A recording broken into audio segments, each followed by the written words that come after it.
Welcome to the Village Green, NBTV show on our local environment. I'm Nancy Gardner, your host.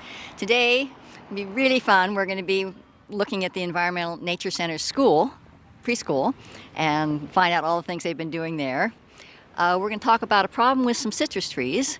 And then our new fire marshal is going to tell us all the things that are being done to help us stay fire safe in this very dangerous climate in terms of wildfires. We are here at the Environmental Nature Center's preschool, which has been a long time planning, I think, hasn't it, Bo? This is Bo Glover, the executive director, and Sue Birdlick, the Nature Preschool Director. Your director, right. But it didn't just start yesterday.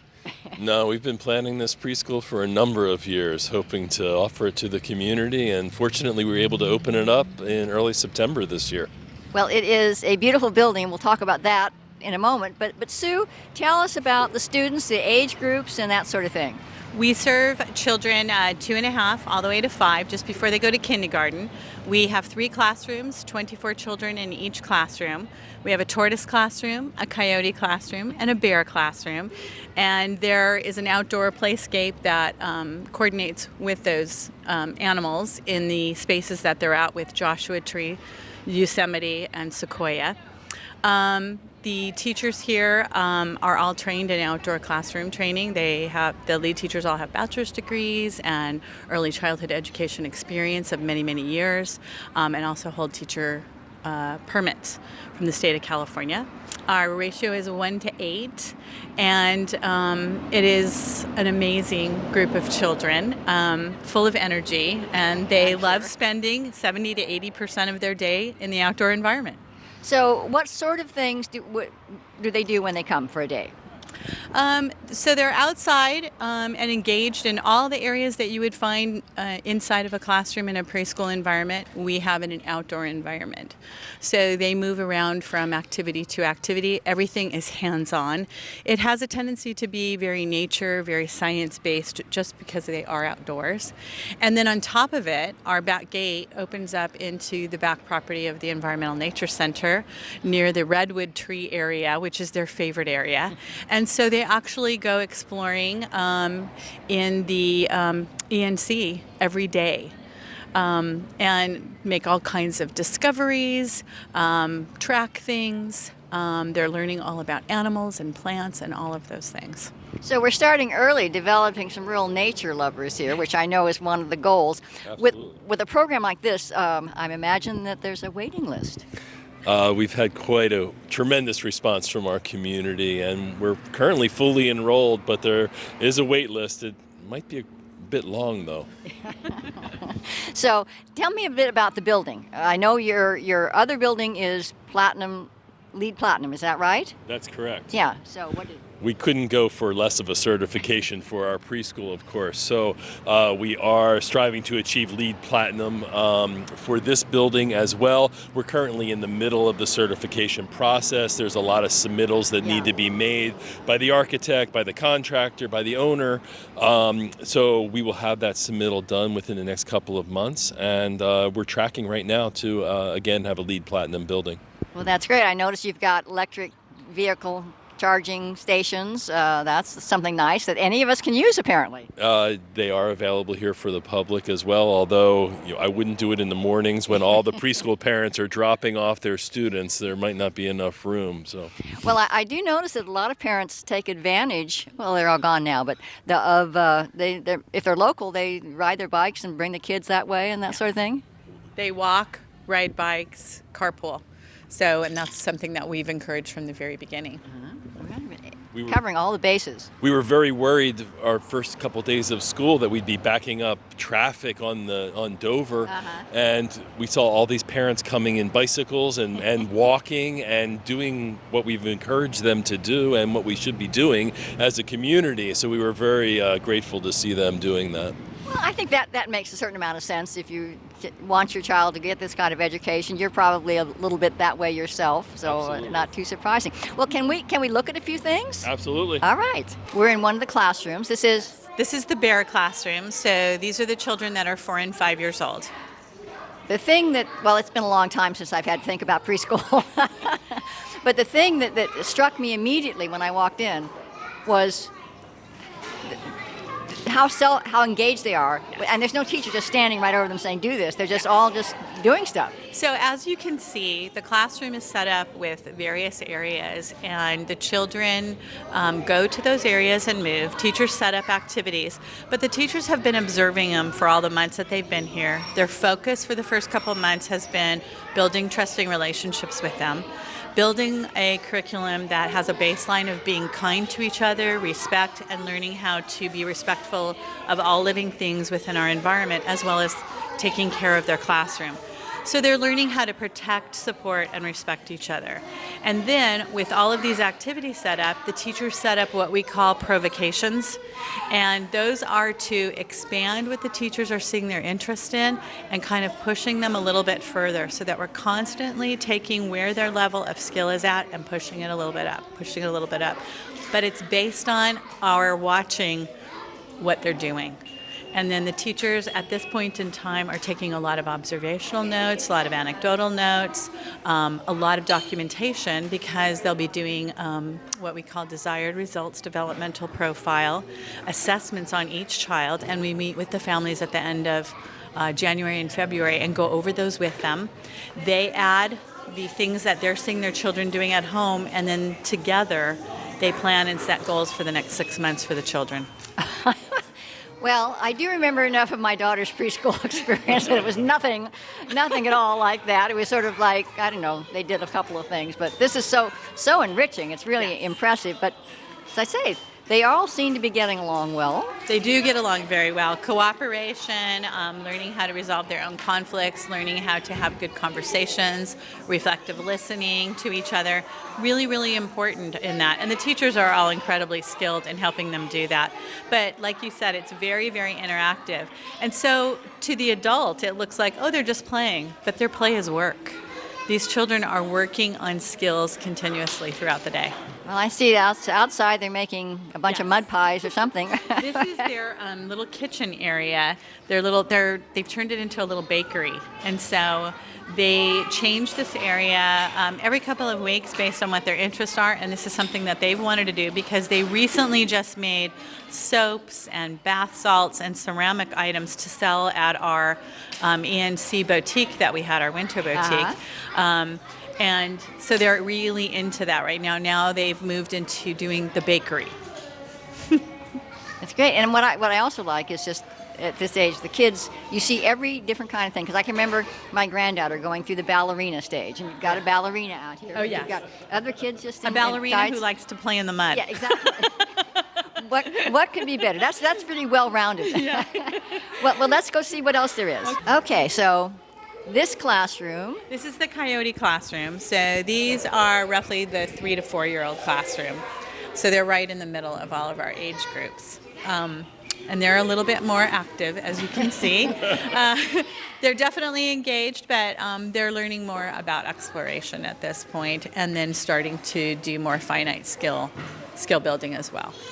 I think that, again, the thing that's impressive to me is it's great that they're going to learn about nature and the environment and, you know, all the things we have to do. But the interpersonal skills that they're developing at such a young age, I mean, it just surprises me that they're in such good mood all the time. You know what? That's very true. We see a lot of really happy children, but they also really know how to engage with each other, how to interact. And sometimes there's a little bit of conflicts, but when you give them those tools, they're able to start solving them on their own. And that's what this group is practicing right now, that you can see. And I think a lot of it too is the outdoor time. They have to learn how to cooperate with each other to do a lot of the activities that are outdoors. So they're constantly interacting and negotiating with each other. So that's where they get to practice those skills and really build those skills that they have. Also, with all the outdoor activities, it burns off some energy, which must make it a little bit easier in the classroom. Yeah, absolutely. But children today, unfortunately, what we have found in the research is that they're indoors way too much. And we're also in a time where, whether it's elementary school or preschools, a lot more are limiting their time outdoors to as little as 15 to 20 minutes, in their day. at a time in their life where look at them, their bodies are active and moving, and that doesn't make sense. And so because we do the opposite, we actually see a decrease with any behavioral issues, and even children that are struggling with some special needs, they do very, very well in this environment because of that. Well, I certainly can see that. They all seem to be, as I say, very cheerful and very engaged. All right, so let's see the third classroom. Okay. So this classroom is... This is our youngest students, so this is our tortoise classroom. The noise level has gone up. A little bit more active in this classroom, yes. And I notice more adults. Do you have parent assistants or anything like that, or what is this? So we have 3 teachers in here, and we also have a volunteer that works in, so that can lower that ratio a little bit. So sometimes during the day, we'll go from a 1 to 8 to a 1 to 6 with this age group. That makes sense. And what sort of activities do they do here? They are making lanterns out of mason glass jars, and they're collaging them, and this is part of the holiday gifts that will go home with each family. Well, that's a lot of fine motor skills they're developing. Yes, a lot. And it involves glue, which is one of their favorite things, but there's a paintbrush, so it's a little bit directed.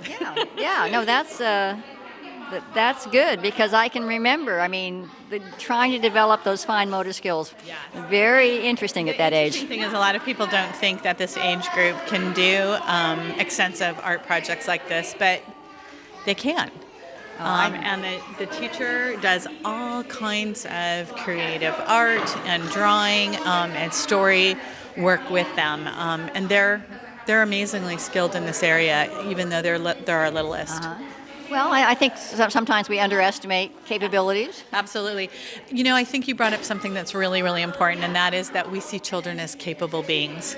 So we start from that standpoint and then build this curriculum around just continuing to expand on that capability. And when you see children that way, it's amazing what they can show you, what they're able to do. I bet. Now, you also have an outdoor play area, So why don't we look at that? Absolutely. This is my favorite part of the nature preschool. Well, we're waiting for you to grow up anyway, but...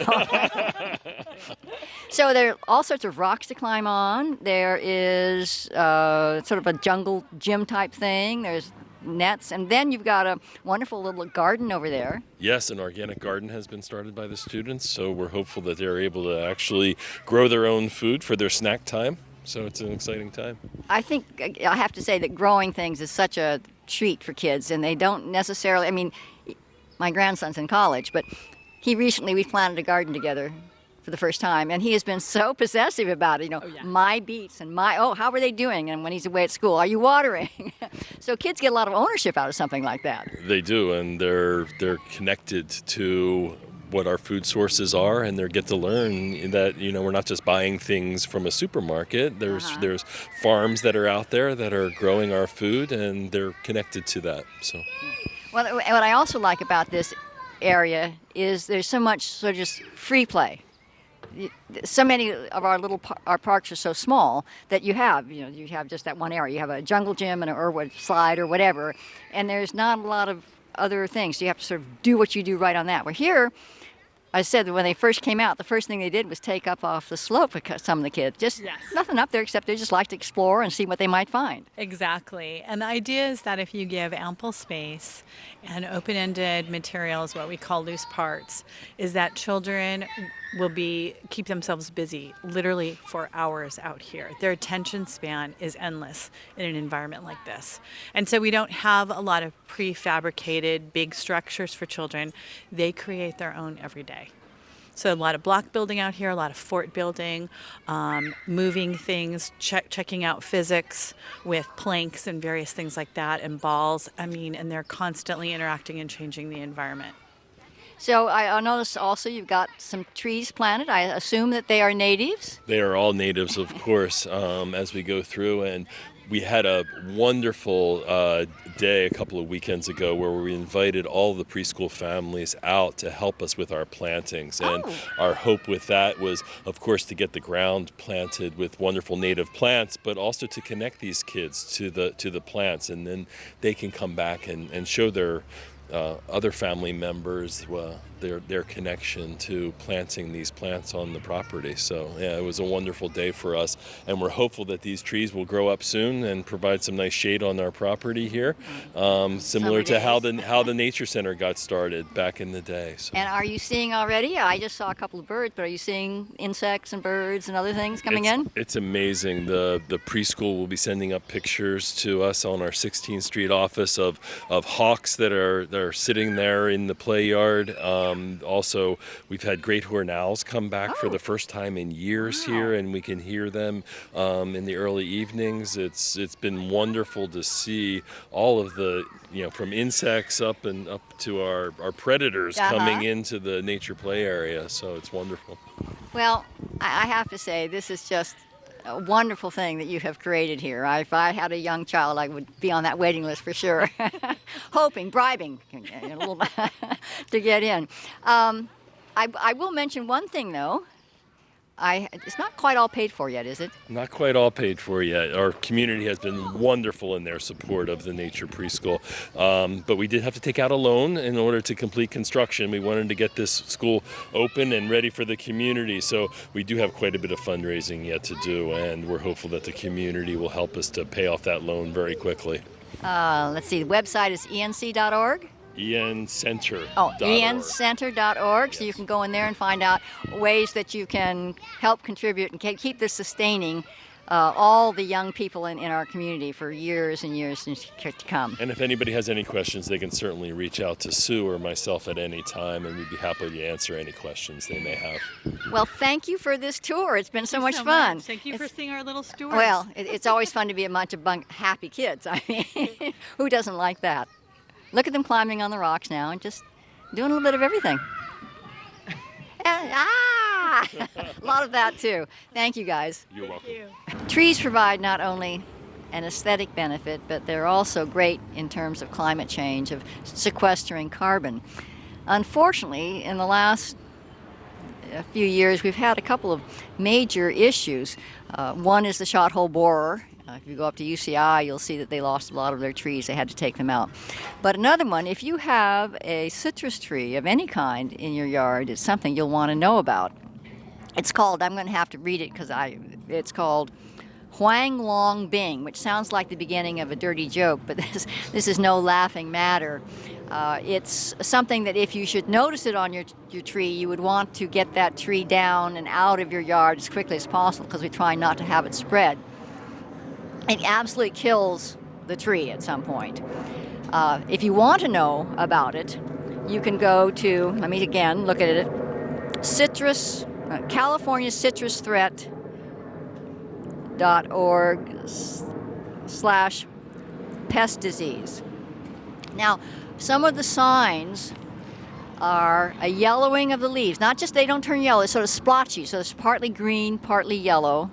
You can turn them over. You can see these Asian psyllids, which are the ones that start the disease, but they're very tiny.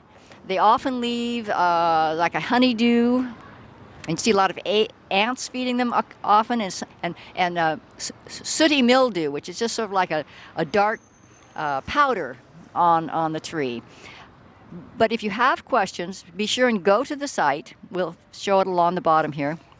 And if you suspect you have it, you will want to get rid of that particular tree.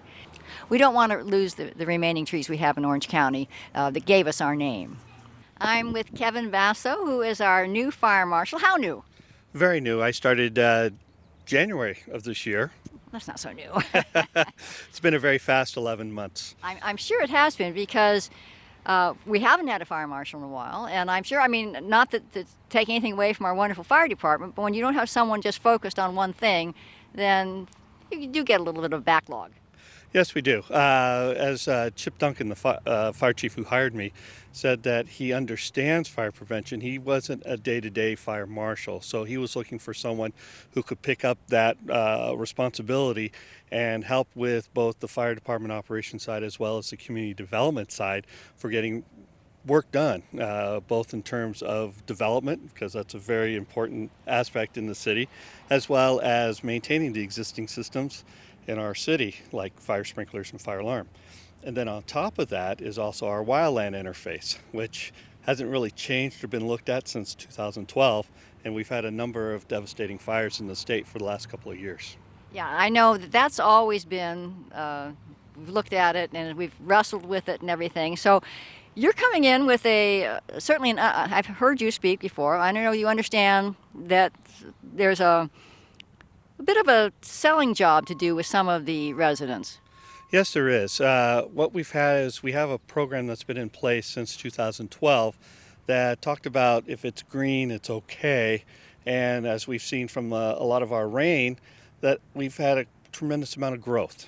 And the problem is we just have a lot of fuel in certain areas like Buck Gully, Morning Canyon, up around the Back Bay area and up by San Joaquin Reservoir. So knowing that we have a program that really isn't meeting the needs of fire safety for the developing areas and for the developing climate change, we need to go and revisit our laws and how we need to make improvements out in our areas. One of the things we need to do is establish the fact that the fire chief and the fire marshal have the ability to designate areas that are interface areas, and that doesn't exist yet. So we have areas that have long been an interface area but has not been taken care of. A great example is around the Back Bay area. Number two, we need to change our program. Our program today is every other year of inspection, which isn't going to work. Number two is the philosophy that it's green, it's okay, isn't working either. It's too much. If you take a look in the Buck Gully area, particularly lower and middle Buck Gully, yes, it is very green, and it's also very thick. Any fire that starts there is going to have a lot of energy to move up the slopes to those homes. Well, I think also something that we often forget in areas like that, I mean, it's one thing when you've got a garden, you've got taking care of it every day or something, but in areas like that, this may be green, but below it may not be that green.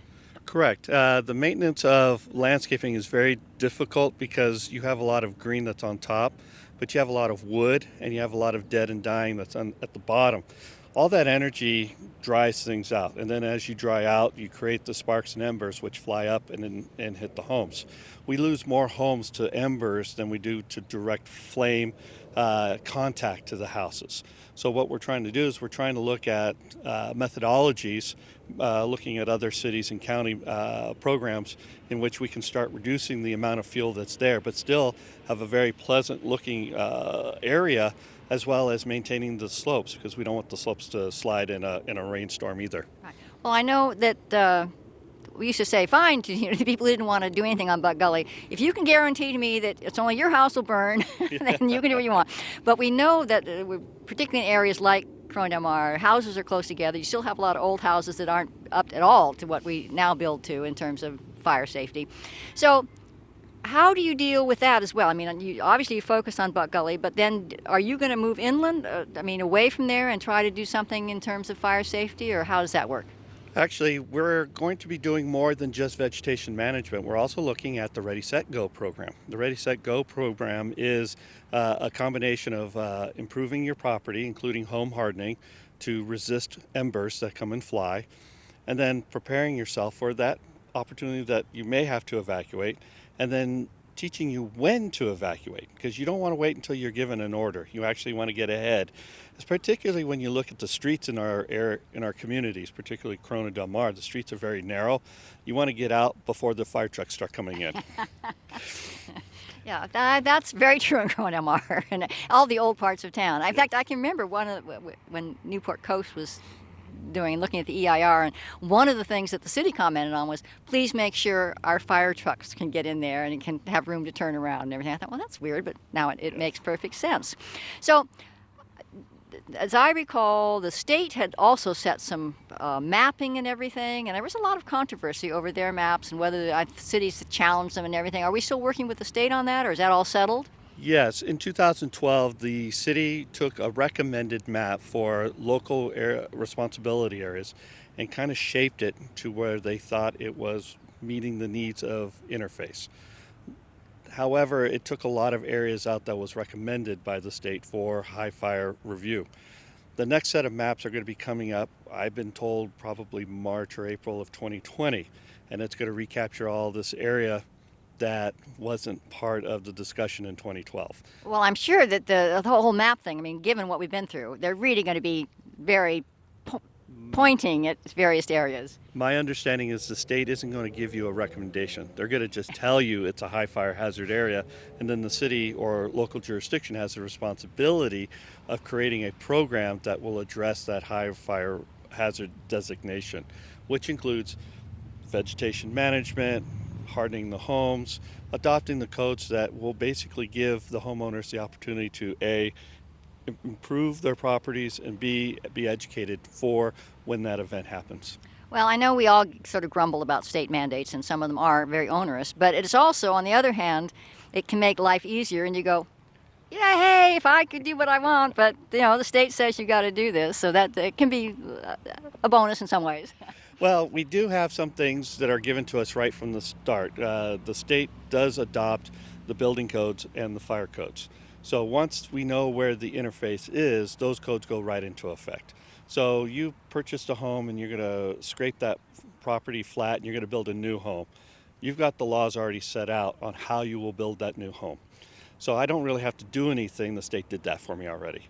But we're looking at homes that already are in existence, and you may not have any plans for remodel or tear down, rebuild. Well, at that point, what can you do in terms of improving the home? We have opportunities through some rather low cost things like screens over vents, or maybe middle cost like replacing your windows with dual pane windows, or even the high cost of replacing those old wood shake roofs with new Class A materials like tile, Spanish tile, slate, or even composition. Well, that's good, because I have an old house and I have replaced the windows and redone the roof, and I'll have to check on the screens. So if someone wanted more information, obviously you can't go and talk to every single resident in the city. Are there resources where they can look and start to get a head start on this? Actually, that's part of my program. Is once we've got the direction from our community meetings, we're actually going to be starting up a new website, Ready, Set, Go, Newport Beach. And that will have a direct link for all our residents to go and say, okay, I want to do this, this, and that. One of them will be an assessment tool. That assessment tool will give the homeowners an idea of where they have strong points and weak points.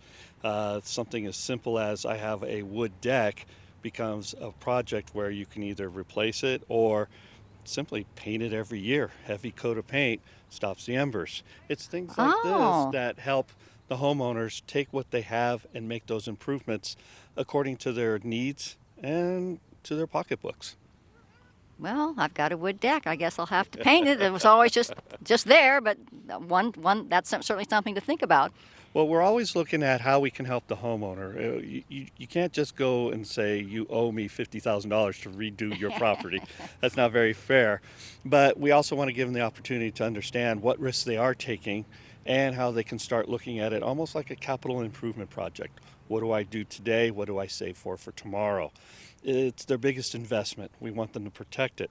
We want to do the things we can do to stop the fire from getting there, but also make it a hard castle so that the embers bounce off as opposed to start a little fire there. Because once the fire starts in a home, we just don't have the resources in a large event to go and fix just one home.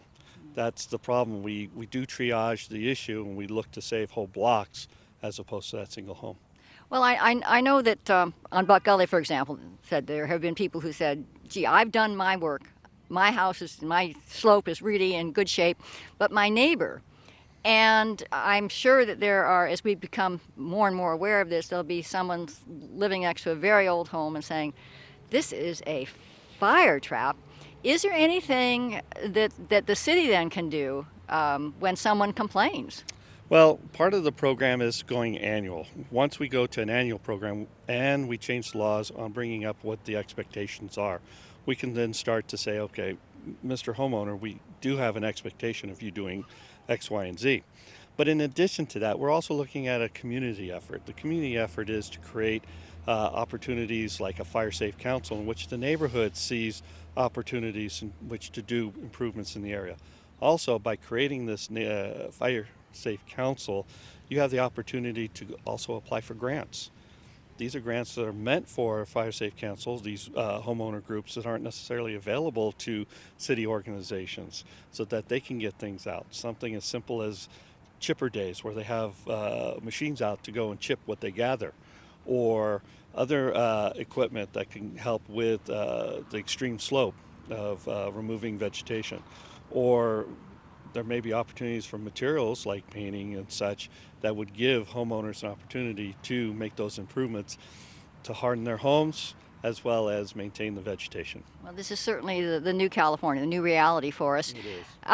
Also, I would just think that I know people go, oh, I have to do it every year now, but it's probably actually going to cost less. I mean, if you keep it on top of it like that. It's a capital improvement. It's always hard to spend the first $10,000, $20,000 for a project, but once you've made the improvement, it's the maintenance afterwards. If you stay on top of your maintenance, it does cost less, but it is a constant maintenance. So after you've done your vegetation, now you just keep it clean. Once you do your home improvements, now you just keep it up to date.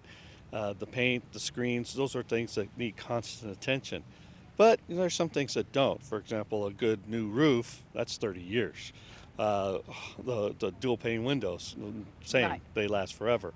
So it's the big items that last for a long time, but there are the little items that make a big difference but need constant care. Well, I think we've got a lot of things to look forward to in terms of fireproof. Well, I guess you can never fireproof, but improve our fire safety in the city. That's what we're looking for. Anything that can improve our rate of survivability gives you, the homeowner, a chance to say, I've done all I can so that I can rest easy when I have to evacuate. Because when you leave, it's in nature's hand how that fire is going to come through, how the winds are going to blow, and how the firefighters are going to be able to get to those neighborhoods and give that level of protection that we all hope we can get. Yeah, well, I know if you've been through it once, your whole attitude changes. My daughter lives in Emerald Bay, and they were part of that Laguna fire. And when the sheriff says, hey, your slopes look a little bit, everybody's in there cleaning them up. So what do you think, just as an offshoot, what do you think about grazing in terms of some of these areas with the goats and everything? The GO program is a really neat program. It's good for areas that are already grazed. So if you go to certain areas like Laguna Beach that have constantly been grazed, it works. When you have areas that are designated as habitat, however, you can't just go and turn the goats loose. For example, the Upper Buck Gully area is a native restoration habitat. Also, we have other areas that are designated and set aside for like the gnatcatcher or other protected species of animal as well as fauna. So you can't just take a herd of goats and just turn them loose because they are really efficient at eating everything. So in some areas it works, in some areas it doesn't. I'm going to be looking at the GO program to see if there's any areas in our new designated wildland areas that it will work. If it does, I will look for those opportunities. I will check with the other city departments on see how we can do that. But in areas that are protected, Back Bay is a protected area, it's just not going to work. Yeah. Well, as I say, I'm looking forward to all these things. I'm going to go home and start to think what color I'd want to paint my deck. Thank you so much, Kevin, and good luck with all your work. I know you've got a lot of challenges ahead, but you seem like you've got a good idea of how to move forward. I have a very good crew. They're all ready to tackle the program, and we're just now waiting to see what the community's response is to our upcoming meetings, both on Tuesday, today, and then on Thursday, December 14th. December 14th, all right. You can go to the nbfd.org site for dates. Correct, and if they're not there, they're always welcome to contact me. And my phone number is 949-644-3108. That's easy to remember. All right. Thank you so much, Kevin. Thank you. Well, that's our show. And until next time, let's all work on making our village green.